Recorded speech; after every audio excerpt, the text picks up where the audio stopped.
Le patron est payé en dollars, mais nous, il nous paye en pesos dominicains. Nous ne gagnons rien. Nous devons nous contenter de ce que l'on nous donne. Il y a donc la coopérative, les petits producteurs et les travailleurs haïtiens, ces invisibles du commerce équitable. Banelino ne nous paye pas bien du tout. Banelino ne nous paye pas bien. 300 gouttes par jour, ça ne peut pas satisfaire. Un salaire de 5 € par jour ne peut pas nous satisfaire. Nous avons acheté car en venant ici, il a fallu nous procurer un lit, des vêtements, des chaussures. Qui revenons à nous de travailler de la semaine. Et nous devons envoyer aussi une partie de l'argent à nos familles restées en Haïti. Une partie à nos familles en Haïti.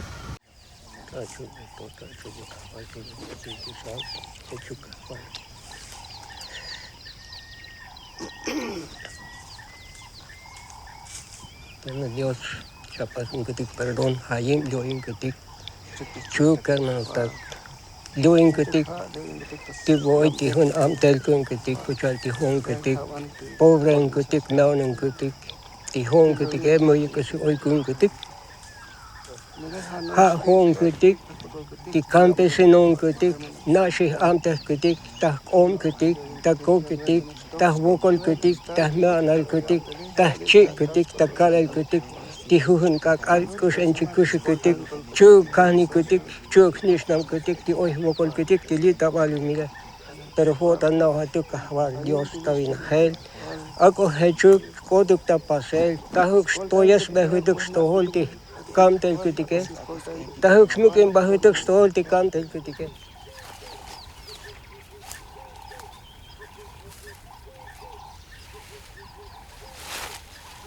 C'est l'histoire d'une belle idée.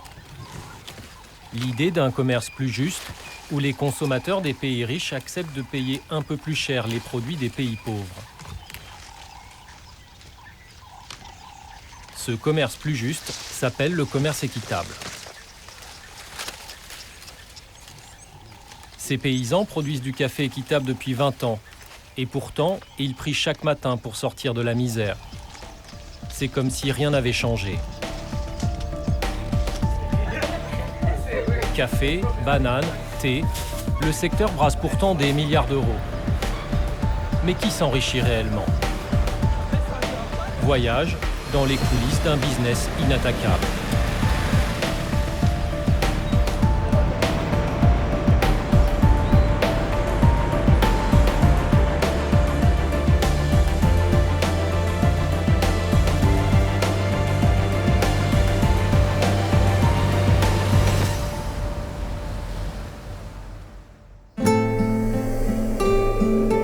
L'équitable a décollé en Europe grâce à un produit phare cultivé notamment au Mexique, le café.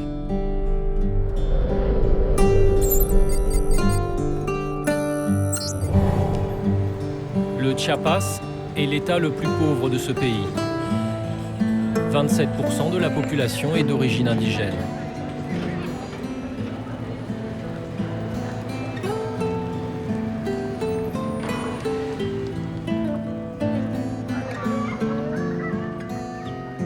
Considérés comme des citoyens de seconde zone, ces descendants des Mayas vivent dans des villages isolés au cœur des montagnes.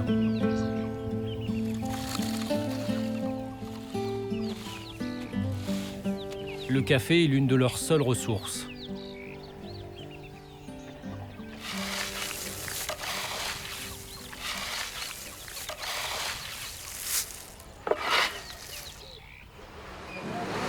Ils le vendent sur place aux représentants des multinationales qu'ils surnomment les coyotes. Ça fait 30,5 kg. Le café est coté à la bourse aux matières premières de New York. Quand les cours s'effondrent, ce sont des milliers de familles qui plongent dans la pauvreté.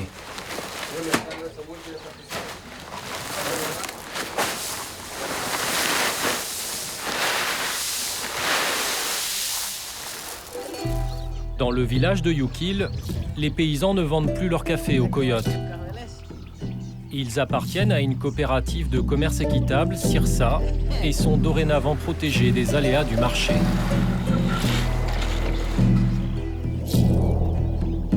La courbe en noir, ce sont les cours du café depuis 1988. Ils ont varié de 1 à 6 en l'espace de 25 ans. En rouge, la courbe du café équitable. Elle ne descend jamais en dessous d'un prix plancher et suit les hausses des cours. En plus, sur chaque kilo de café acheté, une petite prime est reversée à la coopérative pour construire des équipements collectifs.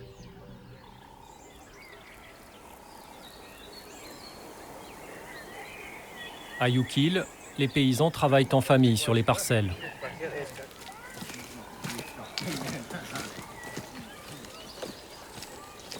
Où va-t-on? On va à ma plantation de café. Andrés possède 1,5 hectare de terre à flanc de montagne.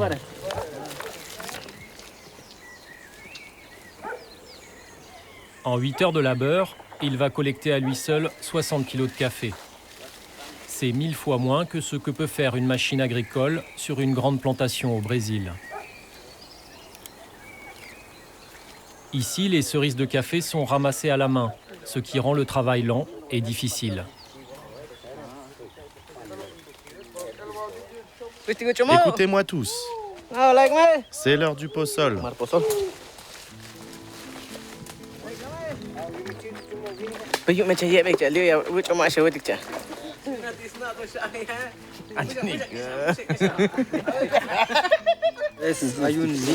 Il existe une limite au-delà de laquelle on n'est plus considéré comme un petit producteur. Un petit producteur peut avoir de 2 à 10 hectares. C'est la limite que nous avons fixée dans la coopérative. Si quelqu'un a 20, 30, 40 ou 50 hectares, ça n'est plus vraiment un petit producteur. C'est plutôt un genre de coyote. Pour nous, ce n'est pas acceptable.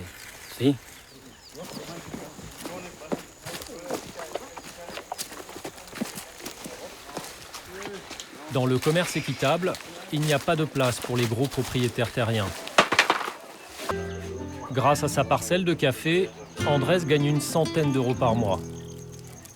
Un peu plus qu'un producteur lambda, mais cela reste insuffisant pour le faire sortir de la pauvreté. Le commerce équitable ne fait pas de miracle. C'est ma maison. Je vis ici avec toute ma famille. Nous sommes 7 en tout.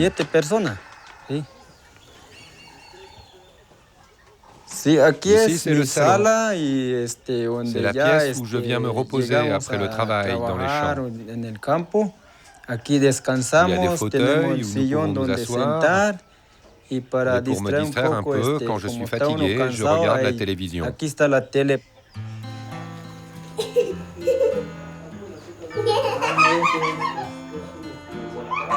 20 ans de commerce équitable n'ont pas fait d'Andrés un homme riche. Les familles ont encore besoin de la main-d'œuvre des enfants après l'école.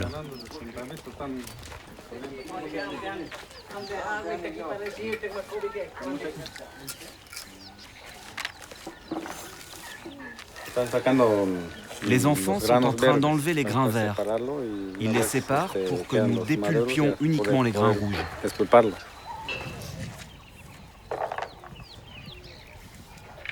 C'est vraiment une agriculture familiale. Tout le monde participe dans la communauté. Oui, toute la famille participe. Les enfants aussi essayent de gagner quelques pesos. Toute la famille s'y met. Sinon, nous ne pourrions pas tout faire quand il y a beaucoup de café qui arrive dans la journée. Ils gagnent 2 ou 3 pesos. Ils font un effort pour gagner leur argent. C'est pour ça qu'ils le font. Mais ils ne travaillent pas avec nous le matin, parce qu'ils vont à l'école.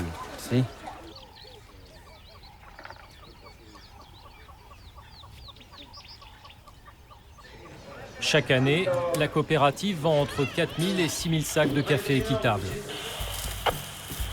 Ses principaux clients sont les magasins du Monde en Allemagne et Artisans du Monde en France. Ces organisations jumelles sont les premières à s'être lancées dans le commerce équitable, qu'on appelait jadis le commerce solidaire. Artisans du Monde est né après un événement planétaire. Oui, cet enfant bengali, sans votre secours, son destin, ce sera peut-être celui-là. 1971. Le Pakistan se déchire dans une guerre civile qui va donner naissance au Bangladesh. Le sort s'acharne sur cette partie du monde. Les inondations se succèdent, provoquant une gigantesque famine et le départ de 10 millions de réfugiés en Inde. L'abbé Pierre se rend sur place et lance un appel. Il faut des collectages de lait. Il faut presser les laboratoires de nous donner la possibilité d'envoyer 2 sortes de médicaments pour les pneumonies et les maladies intestinales. Il faut des sous-vêtements, pas des vêtements. À la fin du conflit, les réfugiés rentrent au Bangladesh. Pour qu'ils puissent y vivre dignement, l'abbé Pierre élabore un autre projet. Acheter leurs objets artisanaux et les vendre en Europe. Artisan du monde est né. 40 ans plus tard, le réseau de boutiques a bien grandi. Mais la quasi-totalité des produits équitables ne se vend plus là. Les meilleures ventes se font désormais dans les supermarchés. Un label privé d'origine néerlandaise a pris le leadership du marché. En Europe, 75% des produits équitables sont désormais frappés de son logo. Fairtrade, Max Havelaar.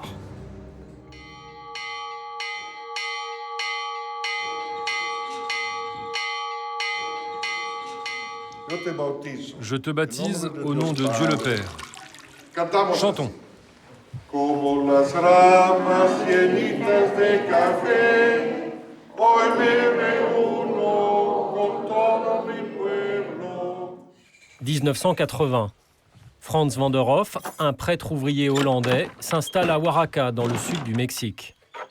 Il constate que l'économie libérale affame les producteurs de café. Comme l'abbé Pierre, l'homme d'église parie sur le développement économique plutôt que sur la charité. Le système dominant a réussi à faire ce qu'il voulait en divisant la base. La réponse de la base, c'est donc de s'unir et ensemble de créer des changements. C'est la réponse logique. Unis, nous vaincrons.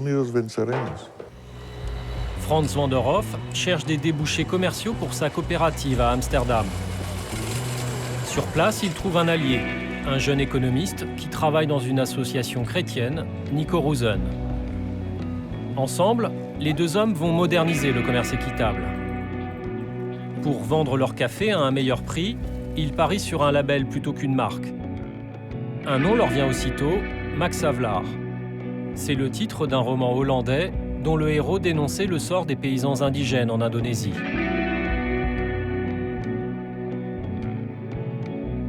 Nico Rosen et Franz van der Hoff ont de l'ambition.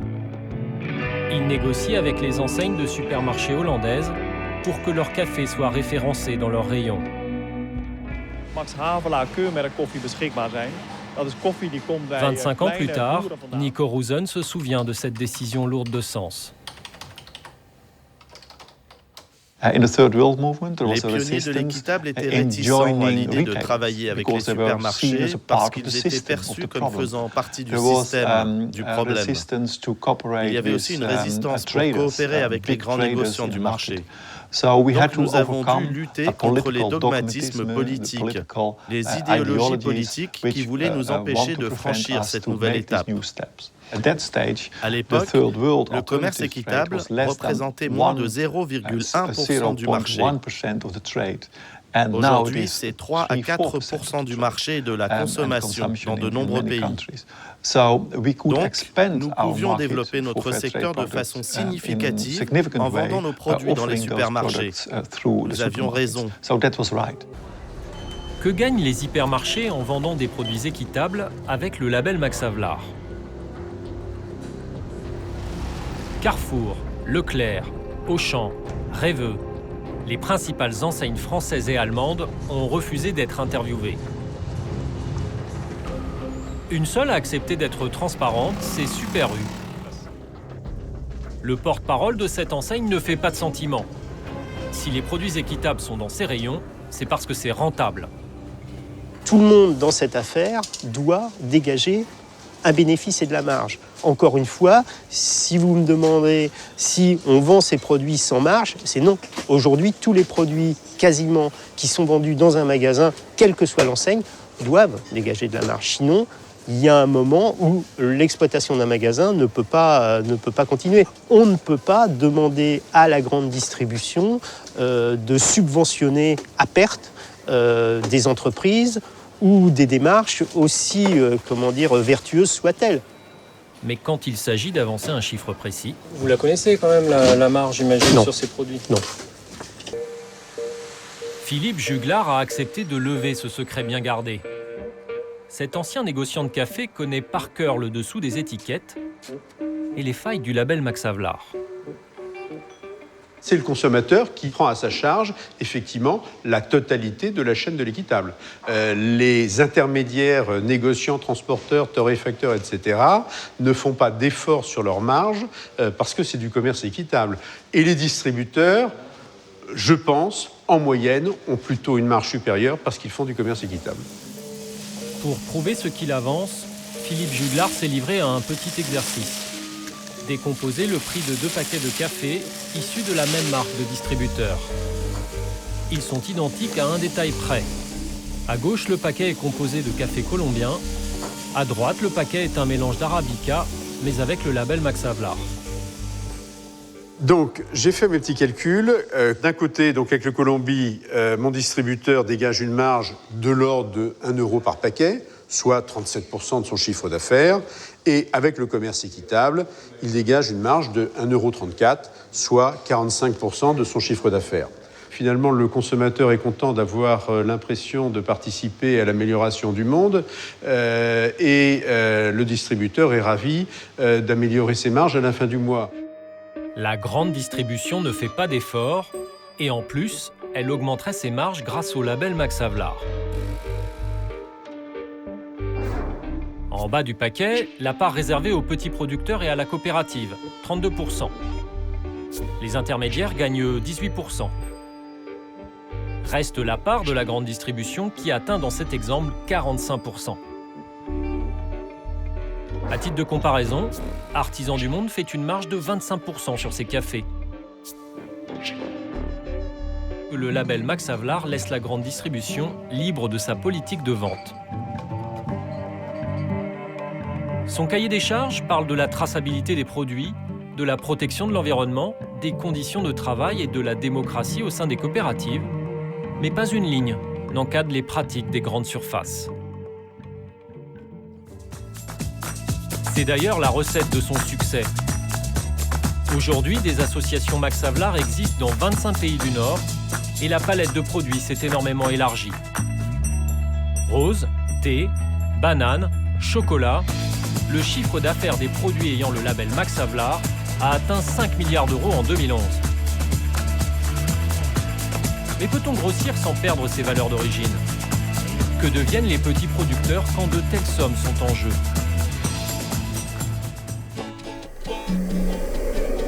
La République dominicaine fournit 33% des bananes équitables achetées dans le monde. Les plantations se concentrent dans le nord-ouest du pays, à quelques kilomètres de la frontière avec Haïti.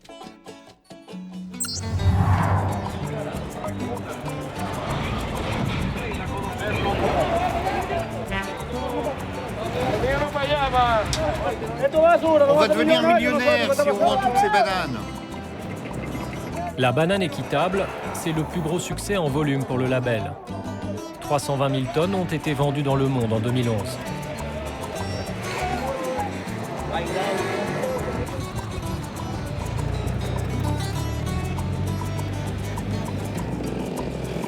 Ici, la vitrine de Max Havelaar s'appelle Banellino. Cette coopérative de 400 petits producteurs détient le label depuis l'année 2000. À sa tête, une agronome hollandaise, Marieke de Peña. Elle vit en République dominicaine depuis 1986. C'est une personnalité influente. Elle est vice-présidente du conseil d'administration de la Fédération internationale des associations Max Havelaar. Son discours est bien rodé. Il y a un lien étroit entre les producteurs et la pauvreté. Comme le petit producteur dépend des autres, il est habitué à une vie solidaire. Moi, je t'aide, donc toi, tu m'aides aussi. Ça fait partie de notre être. Mango est membre de Banelino depuis 8 ans. Grâce au commerce équitable, lui et sa famille gagnent en moyenne 1 200 € par mois. 10 fois plus qu'un ouvrier agricole en République dominicaine. Il est passé du statut de petit producteur à celui de petit chef d'entreprise. Voici ma parcelle. Ce côté-là est à moi et ce côté-là aussi. Combien d'hectares possédez-vous? 4 hectares environ. Je vais vous montrer comment nous coupons les bananes. Ok,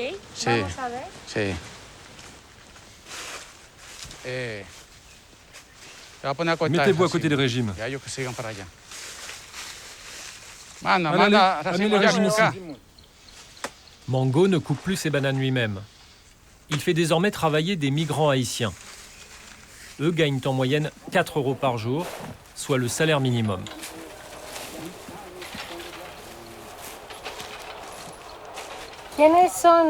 Qui sont les Haïtiens qui travaillent pour vous?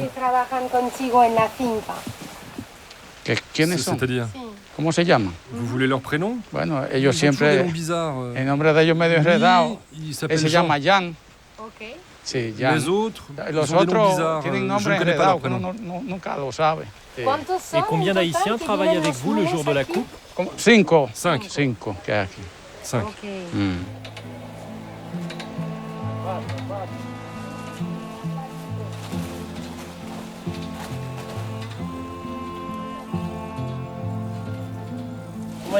Comment se passe la vie ici?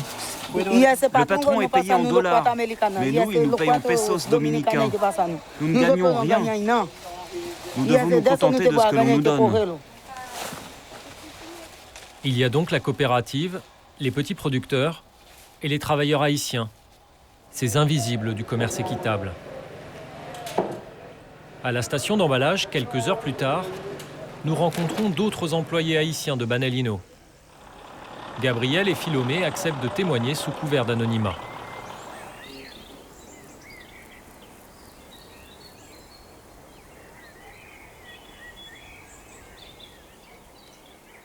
Banelino ne nous paye pas bien du tout. Banelino ne nous paie pas bien. 300 gouttes par jour, ça ne peut pas satisfaire. Un salaire de 5 € par jour ne peut pas nous satisfaire. Nous avons acheté car en venant ici, il a fallu nous procurer un lit, des vêtements, des chaussures. Qui revenons à nous de travailler de la semaine. Et nous devons envoyer aussi une partie de l'argent à nos familles restées en Haïti. À nos familles en Haïti, ça n'est ça pas ne suffit suffisamment pas. assez pour étancher nos problèmes, nos besoins. J'ai 2 petites filles en Haïti, l'une à 25 ans, l'autre à 21 ans. Quand je pense à elles, je ne dors pas bien. Je songe à elles qui sont en Haïti. Parfois, je mange bien ici et je pense à elles qui ont faim là-bas. Si je gagnais 10 € par jour, je pourrais envoyer une partie de cet argent en Haïti pour qu'elles vivent, pour qu'elles survivent. Pour vivre, et aussi vivre.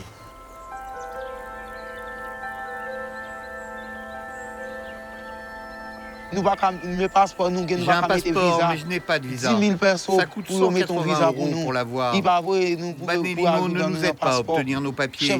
Les policiers nous courent après, nous sommes obligés de nous cacher dans les bois. Je suis fatigué. J'aimerais bien que Banelino nous aide. Banelino ne nous aide en rien du tout.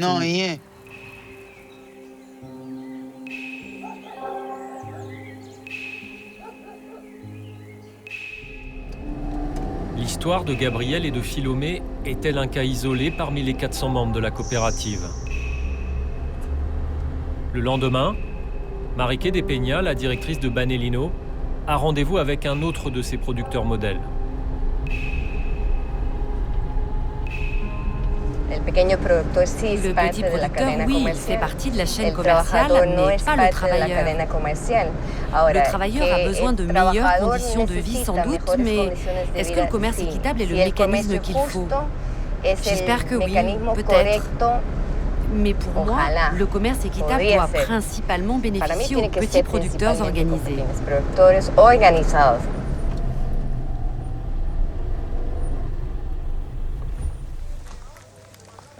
Comment ça va, Eric? Tout va bien. Tout va bien, et toi? Merci, allez, entrez. Avec son père, Eric Almanzar possède 4 hectares de terre.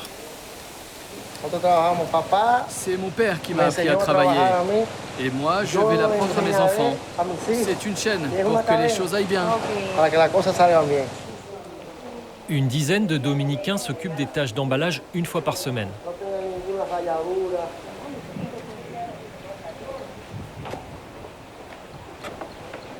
Quatre Haïtiens sont employés à plein temps pour couper les régimes et entretenir la bananeraie. Je gagne 22 € par semaine. Si je demande au patron de me donner un peu plus, il refuse. Ce salaire paye seulement ma nourriture et l'aide pour ma famille restée en Haïti. On ne peut pas parler devant notre patron. On ne peut pas parler.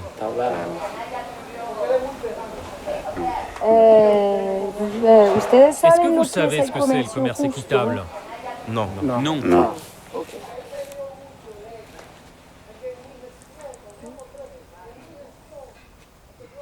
Les sans-papiers haïtiens ont-ils les mêmes droits que les travailleurs dominicains? Nous demandons aux producteurs de nous montrer leur contrat de travail.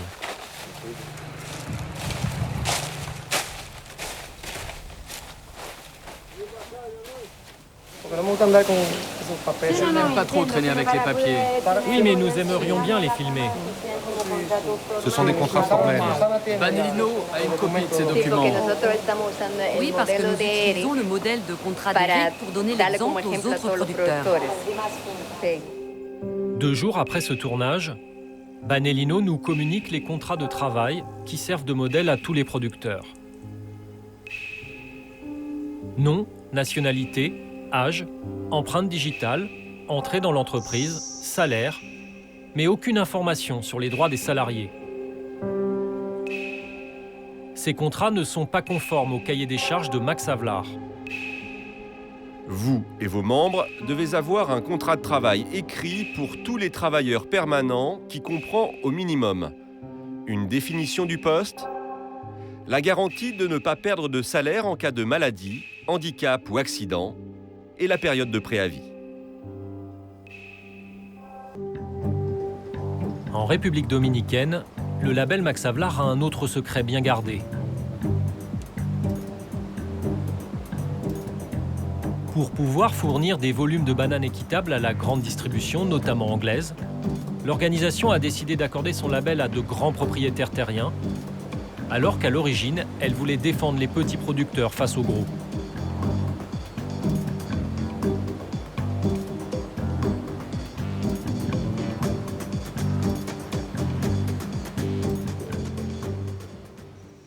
Jetta van der Berg fait partie des heureux élus. Cette Hollandaise possède 215 hectares de plantations de bananes ayant le label Max Havelaar.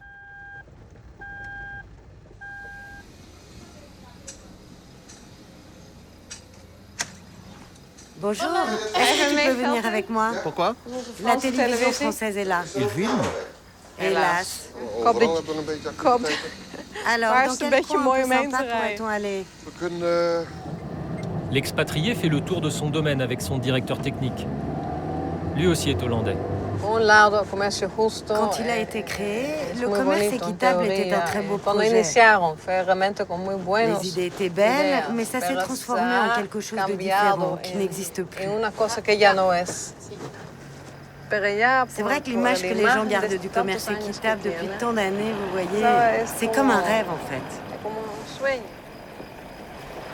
En 2012, Jetta van der Berg a exporté 2,7 millions de caisses de bananes, dont 68% à un prix équitable particulièrement élevé.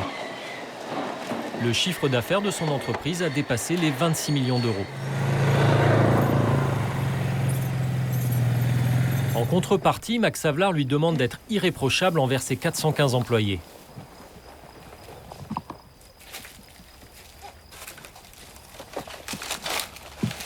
Où est-ce que l'on va? Nous allons sur le lieu de récolte. Ok. Nous allons voir comment les ouvriers travaillent. Ok.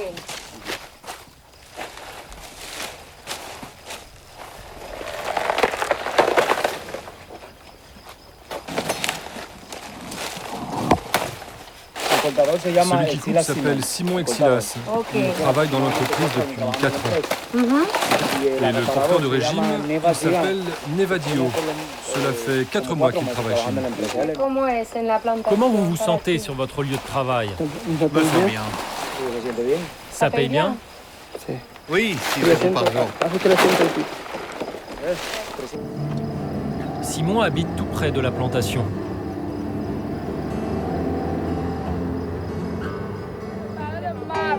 Il est marié et père de 2 enfants. Il a désormais des papiers et un meilleur salaire, mais qui reste insuffisant pour améliorer ses conditions de vie.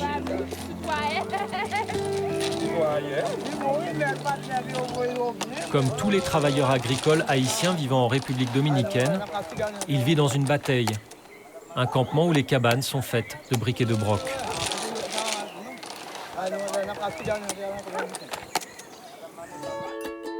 À quelques kilomètres de là, un autre monde, celui de Jetta Vanderberg. La propriétaire terrienne coule des jours tranquilles grâce aux dividendes qu'elle touche de son entreprise équitable. Là, on arrive à la zone de loisirs. Nous aidons les écoles de la région et nous faisons des cours de natation pour les enfants de 3 à 6 ans. Dans la piscine, ce jour-là, ce sont ses enfants qui barbotent. Quelques employés utilisent aussi la piscine, mais ils n'aiment pas se mouiller les cheveux. Surtout les femmes qui prennent soin de leurs cheveux. Elle me dit souvent, alors toi, tu peux te baigner, mais pas nous.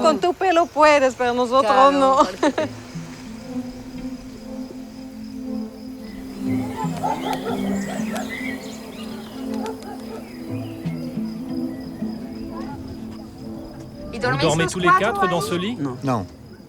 Montrez-moi. Donc les garçons dorment ici? Oui, oui.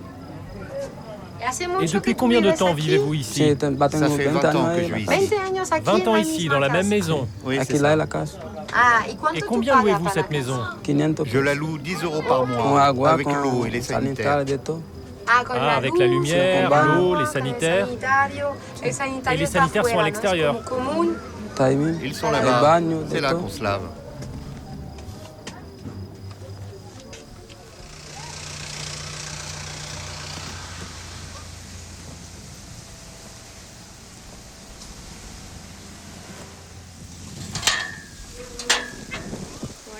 Ma maison. C'est votre maison? Oui, à gauche, c'est ma maison. Et à droite, c'est la maison d'hôte. C'est l'endroit où nous travaillons et où nous recevons les visiteurs. Jetta Vanderberg affirme gagner un salaire de 1 400 € par mois. Mais elle ne parle pas de ses bénéfices.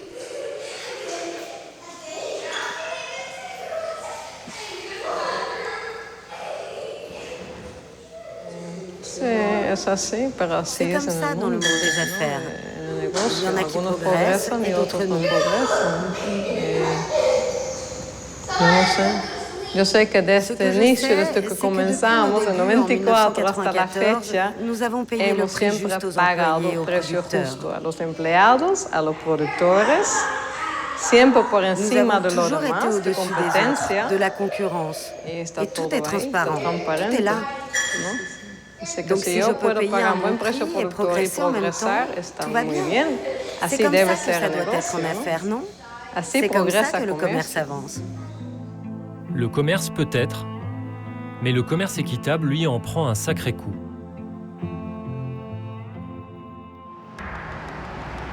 De retour à Paris, nous faisons une demande d'interview à la Fédération internationale des associations Max Havelaar. Good afternoon, Fairtrade International, it's Singlewood speaking. Notre enquête sur les propriétaires terriens est prise très au sérieux. Avant de programmer toute interview, nous réitérons notre demande, à savoir que vous nous fournissiez une copie des vidéos de tournage de votre documentaire ou un script des entretiens.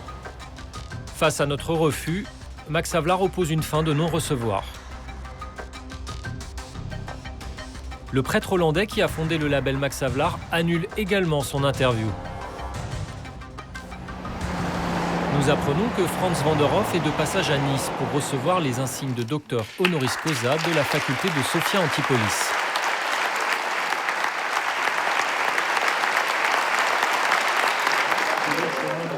À côté de lui, Jean-Pierre Blanc, le directeur des cafés Malongo, principal client de la coopérative fondée par Franz van der Hoff. Les deux hommes sont des amis très proches. C'est au téléphone, je suis Donatien Lemaître. Ah d'accord. Bon. Donc on filme pas.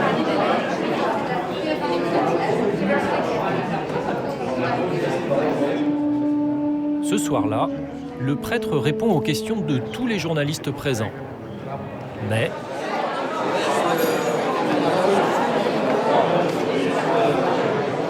Mr. van der Hoff. Écoutez, on est dans un truc privé, alors vous êtes gentil. Non, vous laissez tranquille. I need to know, Mr. van der Hoff. Please.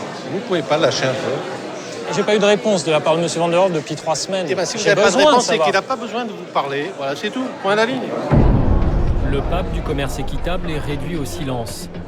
Comme si Max Havelaar voulait à tout prix maintenir cette image angélique d'un label au service des petits producteurs. Mais la réalité est tout autre. Grande distribution, grands propriétaires terriens et même géants de l'agroalimentaire ont pris le dessus sur les petits producteurs. Nestlé, la multinationale suisse, achète par exemple quelques pourcents de cacao chez Max Havelaar pour faire ses Kit Kat anglais. Starbucks achète du café équitable, mais cela représente seulement 5% des 160 000 tonnes que la chaîne a utilisées en 2009. Les glaces Ben & Jerry's sont passées au 100% équitable depuis cette année. Elles peuvent se le permettre. Leur cible, les jeunes branchés et urbains, ont les moyens de se les payer. Le label Max Havelaar fait le pari, encore et toujours, de changer le système de l'intérieur. Le commerce équitable et l'agriculture biologique sont des marchés de niche qui ne représentent que 2 à 5% du commerce mondial. Donc nous ne pouvons pas changer le système avec nos seuls consommateurs. Mais ce sera possible avec l'engagement de multinationales comme Nestlé, Unilever ou Chiquita qui doivent évoluer et faire le choix du changement. Ce sont nos meilleurs alliés pour l'avenir. Max Havelaar signe des partenariats avec des multinationales. Mais certains labels vont encore plus loin. C'est le cas de Rainforest Alliance, dont le logo se répand à vitesse grand V dans nos rayons. Cette organisation américaine était spécialisée dans la certification du bois, mais face au succès du commerce équitable, elle a développé un programme d'agriculture éthique. Il est taillé pour des multinationales détentrices de milliers d'hectares de terre.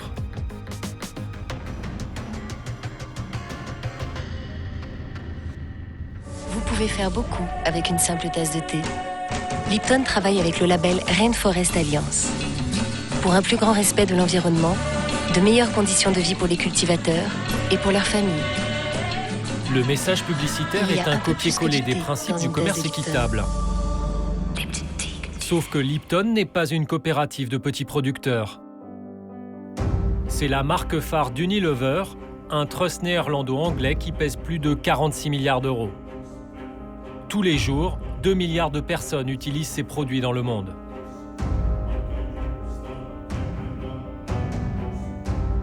Rainforest Alliance joue un jeu dangereux avec Unilever.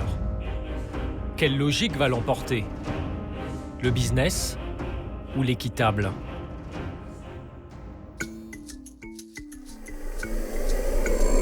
Les plantations de thé d'Unilever se situent au Kenya, dans la province de Kericho.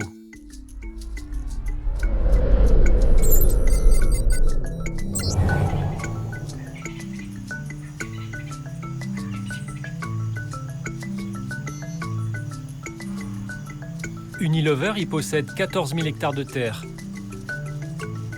C'est comme si la ville de Paris était entièrement recouverte de buissons de thé.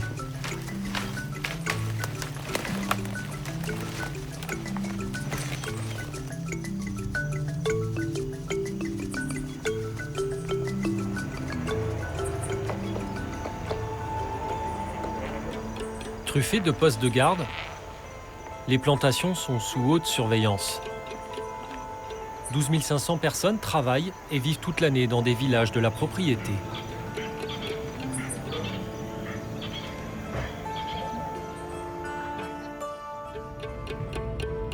Un empire devenu équitable depuis 2006.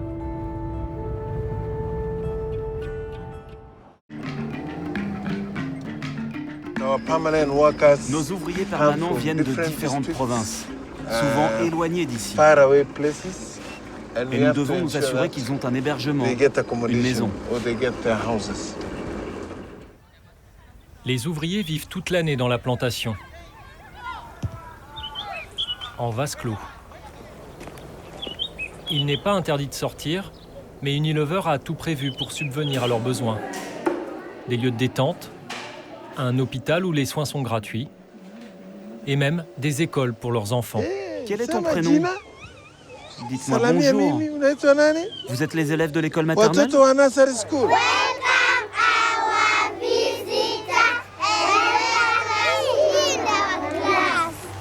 Bien, très bien. En contrepartie, les ouvriers doivent accepter un peu de pub dans le village.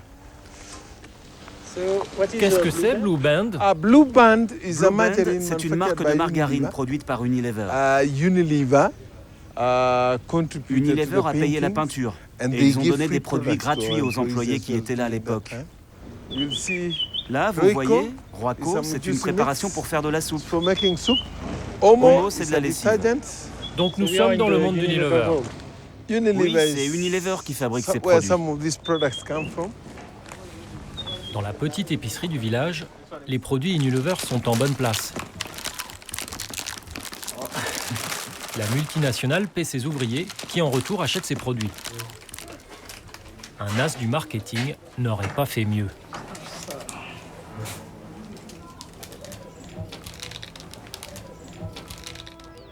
Dans le monde merveilleux d'Unilever, tous les cueilleurs disposent aussi gratuitement d'une maison avec l'eau courante.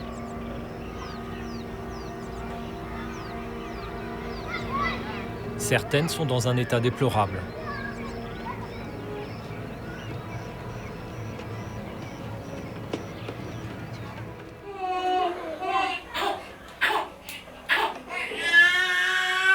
Ces maisons délabrées sont souvent données aux travailleurs saisonniers d'Unilever. Dans les pics d'activité, il serait environ 4000 sur la plantation, en plus des 12 500 ouvriers permanents. Deux d'entre eux, Grace et James, acceptent de témoigner anonymement. On peut aller à l'hôpital, on peut avoir un arrêt maladie, mais on n'est pas payé. Nos familles non plus ne sont pas prises en charge. Et nos enfants ne sont pas non plus soignés gratuitement dans l'hôpital de l'entreprise. Quelquefois, on nous laisse travailler un peu et puis d'un coup, on nous chasse du village. Il y a quelqu'un qui vient te dire enlève tes affaires de la maison, quitte le village et retire tes enfants de l'école. Et après, nous vivons à l'extérieur de la plantation. Nous devenons des sans-domicile fixe. Cela nous plonge dans la peur. Rien n'a changé pour ces saisonniers depuis l'arrivée de Rainforest Alliance.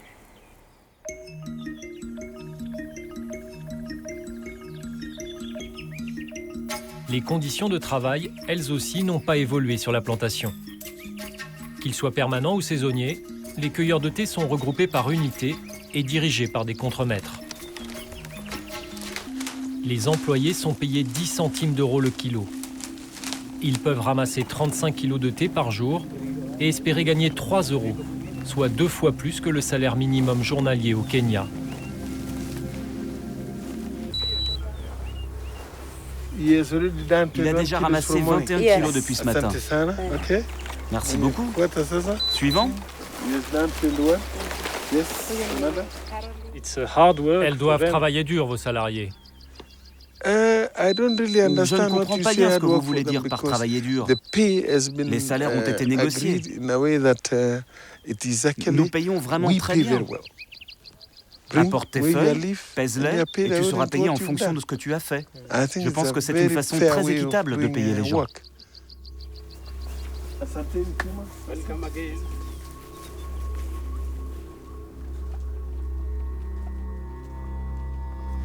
Les contremaîtres suivent le moindre de nos mouvements. Impossible de parler librement aux employés, surtout aux femmes.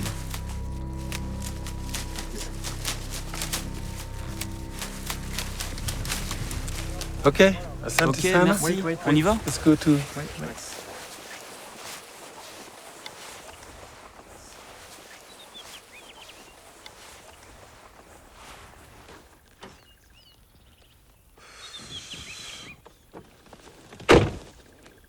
Le journaliste, c'est un malin. Il nous dit de nous éloigner. Il est toujours en train de demander du temps pour faire plus d'images. Essaye de savoir ce qu'il pose comme question aux employés.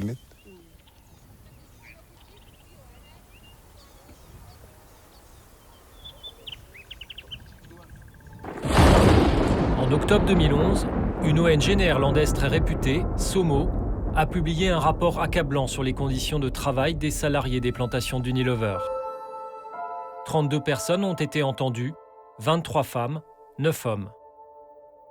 Recours de plus en plus fréquent au travail saisonnier, discrimination ethnique et de genre, harcèlement sexuel et corruption. Selon les salariés interrogés, l'impact du label Rainforest Alliance est nul sur leurs conditions de vie et de travail. Ils ont affirmé que les auditeurs du label prévenaient les directeurs d'Unilever avant leur arrivée, ce qui permet de dissimuler les aspects négatifs. Ils ont révélé que la direction d'Unilever leur demandait de mentir et de donner une image favorable de leurs conditions de vie et de travail. Ce n'est qu'à l'extérieur de la plantation que 3 cueilleuses de thé d'Unilever acceptent de témoigner.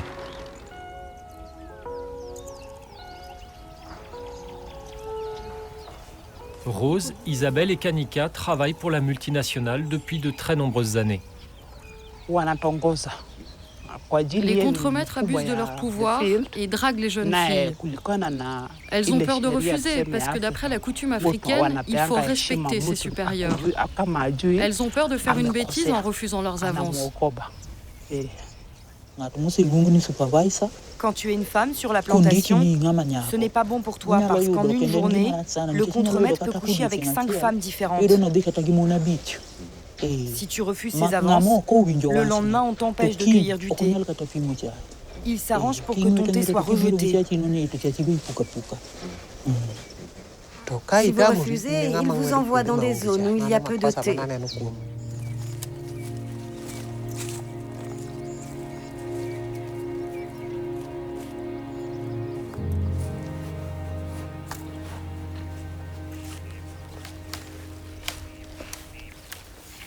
Nous avons essayé d'enquêter pour voir s'il existait des problèmes de harcèlement sexuel. Et ce que nous faisons actuellement, c'est que nous informons désormais nos employés sur leurs droits. Nous nous sommes rapprochés de nos salariés pour qu'elles ne soient plus intimidées, pour qu'elles ne soient plus harcelées en aucune manière, pour qu'elles aient des droits et leur liberté d'expression, leur liberté de ne pas être harcelées et de ne pas subir de harcèlement sexuel de qui que ce soit.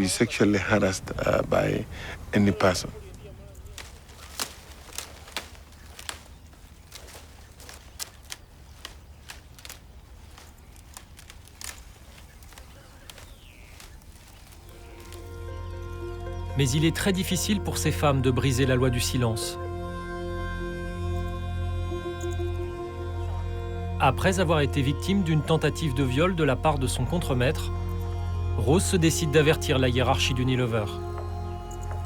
Quelques jours plus tard, elle est interpellée par 3 gardes du village qui connaissent bien son agresseur. Ils l'emmènent à l'écart, dans les buissons de thé. Ils ont commencé à me poser des questions. Pourquoi cherches-tu à embarrasser le contremaître alors qu'aucune femme n'a jamais fait de problème ici? Ils m'ont attrapée. Ils m'ont enlevé mes habits. Ils sont montés sur moi et ils m'ont violée. Quand ça s'est arrêté, je n'étais pas bien du tout. Mais j'ai essayé de me dire que ça n'était pas grave. Alors ils m'ont menacée. Si tu parles de ça, ta vie sera courte.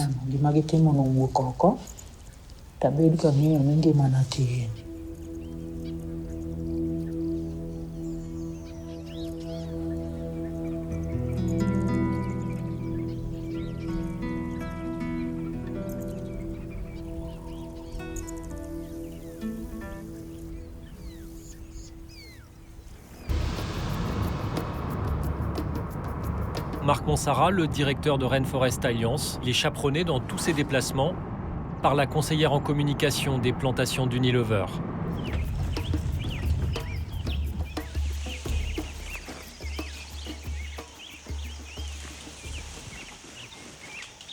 Regardez, un singe colobus. Il est juste là.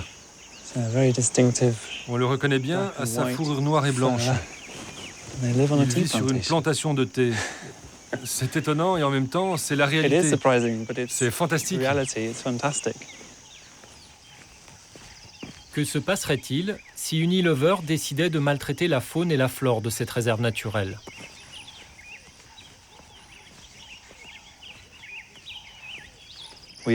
Nous sommes très stricts sur ce point. Ce serait une violation du critère 2.2 de notre cahier des charges. C'est un critère décisif qui porte sur la destruction des écosystèmes. Cela conduirait à une perte du label, car les plantations ne sont plus certifiées depuis 2005 si elles détruisent des écosystèmes de grande valeur. Il y a donc des critères obligatoires à respecter pour avoir le label. Mais n'y aurait-il pas deux poids, deux mesures ? Dans le cahier des charges de Rainforest Alliance, le harcèlement sexuel est bien condamné. Les contremaîtres ne doivent en aucun cas menacer, abuser ou harceler sexuellement, maltraiter verbalement, physiquement ou psychologiquement les employés. Mais il ne fait pas partie des critères d'exclusion. En revanche, détruire un écosystème, lui, entraîne la perte immédiate du label. Si Rainforest Alliance ne fait rien contre Unilever, c'est officiellement parce que ses auditeurs n'ont pas réussi à entrer en contact avec des femmes victimes de harcèlement sexuel. Pendant les audits, nous n'avons rien trouvé. Nous n'avons pas été capables de vérifier les accusations mentionnées dans l'étude de SOMO. Donc cela signifie que votre système d'audit n'est pas très au point. Parce que nous avons rencontré des employés. Et nous avons des informations selon lesquelles ce problème est endémique dans la plantation. Eh bien, je ne pense pas que ce soit un problème endémique dans la plantation. C'est une plantation modèle à l'échelle mondiale et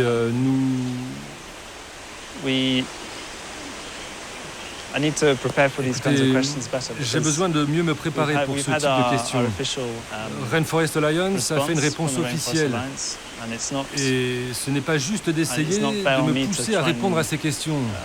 J'ai vraiment besoin de mieux me préparer. Entre 2005 et 2011, le budget de Rainforest Alliance est passé de 6,5 à 30 millions d'euros. Les partenariats signés avec les multinationales ont permis un développement rapide de l'organisation.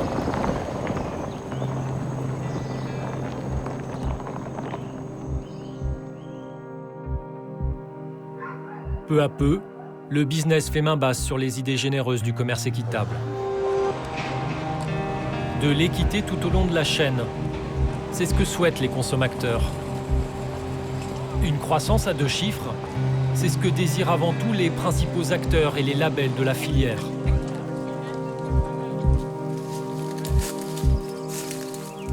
Si le commerce équitable reste un outil de développement au service des petits producteurs, il renforce surtout aujourd'hui le système dominant des grands propriétaires terriens, des multinationales et des grands réseaux de distribution.